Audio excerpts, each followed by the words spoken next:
구세청에 또 질의를 하셨더라고요. 네. 친절하게도. 뭐 이런 경우에도 사실 예외 없이 적용이 되는 건지. 네. 그러면 전입 기간을 얼마만큼 유지를 해야 되냐? 네. 그거는 결론이 어떻게 되죠?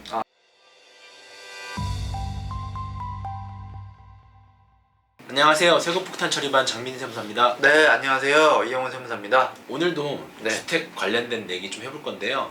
네. 주택 관련된 상담 하시면서 네. 상담 많이 하는 주제가 네. 일시적 1세대 2주택 비과세 관련된 내용인데요. 그렇죠. 뭐 네. 거의 대부분의 이제 우리 양도세 주택 이제 상담할 때 빠지지 않고 이제 문의가 들어오는 게 뭐 비과세 그 중에서도 특히 이제 일시적 1세대 2주택 관련된 내용들이잖아요. 네, 이게 이제 2019년 1016 대책 이후에는 기존 주택이 조정대상 지역, 네. 신규 취득한 주택도 조정대상 지역인 경우에는 네. 1년 내 전입, 1년 내 처분 네. 요건이 돼야지만 일시적 1세대 2주택 비과세를 해주게끔 돼 있죠. 그렇죠. 네, 그래서 뭐 굉장히 그 요건이 강화가 됐기 때문에 네. 이제 특히 두 채 다 조정 대상 지역인 경우에는 그래서 많은 분들이 이게 뭐 전입 신고를 하고 뭐 세대가 다 이전해야 되는지 무조건 네. 예를 들면 또 거기서 전입 신고하고 뭐 얼마 동안 이제 있어야 되는지 뭐 네. 이런 등등 이제 디테일한 질문들을 좀 많이들 하시죠. 네. 네, 법에는 이제 전입 1년 내 전입을 하라고만 돼 있지 네. 얼마만큼 전입을 해야 되냐 그렇죠. 그런 부분은 없어서 뭐 디테일한 건 없었죠 네, 사실. 네. 그래서 그런 거에 대한 이제 질문들이 좀 있으신 거죠. 네, 그래서 뭐 오늘은 그 방금 말씀드린 내용과 관련해가지고 조금 세부적인 사항들을 말씀 좀 드려보도록 할게요. 네, 그러니까 저희가 이런 내용들을 뭐 상담 과정에서도 네. 질문을 많이 받긴 하는데 궁금하신 분들이 많은 것 같아요. 아, 그래서 굉장히 많아요. 네, 구세청에 또 질의를 하셨더라고요. 네. 친절하게도. 또 이제 친절하게 또 답변까지 있어서 네. 사전 답변이 이제 나온 내용들 중심으로 해서 좀 말씀을 드릴게요. 네. 이게 이제 첫 번째로 그 우리가 이제 일시적 1세대 2주택을 판단할 때 1년 이내에 이제 세대 전원이 전입을 해야 된다라고 네. 되어 있는데 그럼 여기서 세대 전원이란 말은 이제 뭐 가족 전체가 다 이제 가야 된단 말이잖아요. 네. 자, 그러면 이제 내가 한 세대로 묶여 있더라도 뭐 어디 지방에 학교를 다닌다거나 또는 뭐 어디 근무지가 이제 뭐 어디 지방이거나 뭐 이럴 네. 수가 있잖아요. 네. 뭐 이런 경우에도 사실 예외 없이 적용이 되는 건지 네. 좀 무서워요. 사실 이런 것 때문에 안 될까봐. 네. 근데 다행히도 이제 그런 것들은 예외 규정으로 네, 두고 네, 인정을 해주는 거죠. 네. 그래서 법에는 네. 취약이나 네. 근무상의 형편, 질병의 요양, 음. 그밖에 부득이한 사유로 세대 전원이 전입하지 못하는 경우에도 네. 일시적 1세대 주택 요건을 충족한 걸로 봐주겠다. 그럼 만일에 이제 4인 가족인데 한 명이 뭐 다른 지역에 뭐 근무차 가게 됐더라도 상관이 없다는 말씀이신 거죠? 네, 이 부분은 다행인 것 같아요.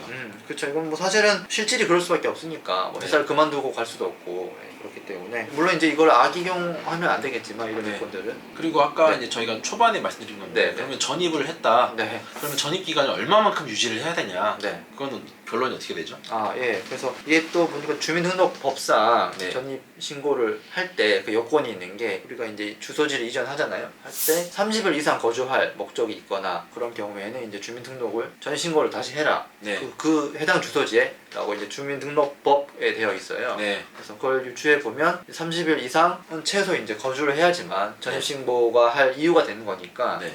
그 근거가 되는 게 이제 주민등록법일 거고 최소한 30일 이상은 유지를 해야지만 네.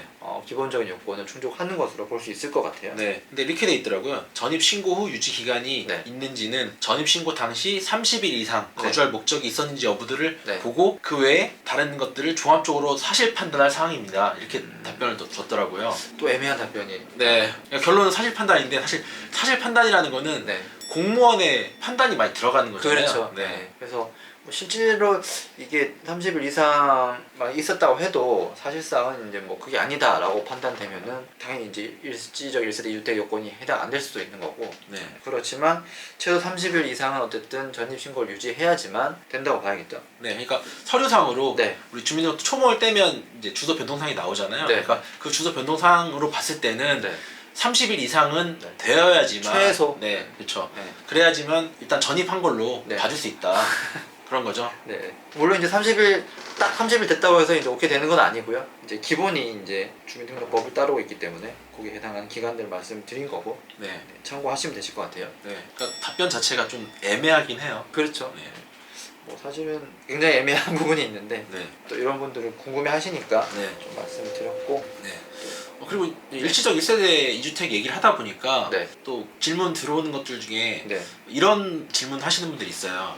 네. 요즘에는 워낙 대출이 안 되다 보니까 네. 매수자가 네. 이제 계약을 체결하고 나서 매도자한테 전세를 주는 거예요. 그러니까 매도자가 전세 세입자가 되는 거죠. 그 집에 계속 살면서 네. 이제 전세로 전환이 되는 건데. 바꾸는 건데. 네. 그러면 이러한 경우에 네. 그 일시적 1세대 2주택 내용을 디테일하게 보다 보면 네. 그 주택을 취득하는 당시에 뭐 세입자가 있는 경우에는 네. 그 전입 기간이 원래 기준은 원래 1년인데 그렇죠. 그걸 최대 2년까지 늘려주잖아요. 네. 그래서 그러면 이거 세입자가 있는 거 아니냐? 네. 그래서 2년 내에 전입만 하면 네. 1세대 2주택 비과세를 받을 수 있는 거 아니냐라고 물어보시는 분들이 있더라고요. 사실은 아니죠. 답변은 그게 아니죠. 맞습니다. 네. 왜냐면 신규 주택의 이제 취득 당시에 애초에 이제 임대차 계약이 체결되어 있어야지만 가능한 구조잖아요. 네. 그러니까 뭐 주택을 취득하면서 새로 이제 임대차 계약을 체결한다고 하면 네. 여기에는 해당되지 않기 때문에 네. 반드시 이제 주의를 하셔야 될 것 같아요. 네. 그러니까 법의 취지를 생각하면 원래 전입이 1년 내 전입이지만 2년까지 늘려준 거는 왜냐면 기존 세입자가 있으면 네. 기존 세입자가 최소 2년까지는 살 수 있게끔 보장을 해주라는 그렇죠. 거잖아요. 네. 근데 매도자가 세입자로 바뀌는 거는 기존 세입자가 아니기 때문에 그렇죠. 이건 인정해줄 수가 없다는 거죠. 이 부분은 좀 명확히 아셔야 될 것 같아요. 네. 그래서 오늘 이제 전입했을 때 얼마만큼이나 전입을 해야 되냐, 네. 그 전입 기간하고 그리고 매도자가 세입자가 됐을 때 네. 그다음에 그게 인정이 되느냐. 꼭 세대 전환이 전부 다 이제 전입해야 되냐? 네. 뭐 이런 디테일한 부분들 좀 말씀을 드려봤습니다. 네. 정리 다 됐죠? 네, 오늘은 뭐 사실 간단한 내용이어서 앞으로도 저희가 상담 과정에서 네. 법에 나와 있지 않지만 많이들 궁금하신 부분들이 있으면 네. 그런 부분들도 모아서 또 영상으로 좀 남겨보면 좋을 것 같아요. 네, 네, 오늘도 저희 영상이 도움되셨으면 구독, 좋아요, 알림 설정 부탁드리겠습니다. 네, 부탁드리겠습니다. 네, 지금까지 세금폭탄 처리 많이 었습니다. 감사합니다. 감사합니다.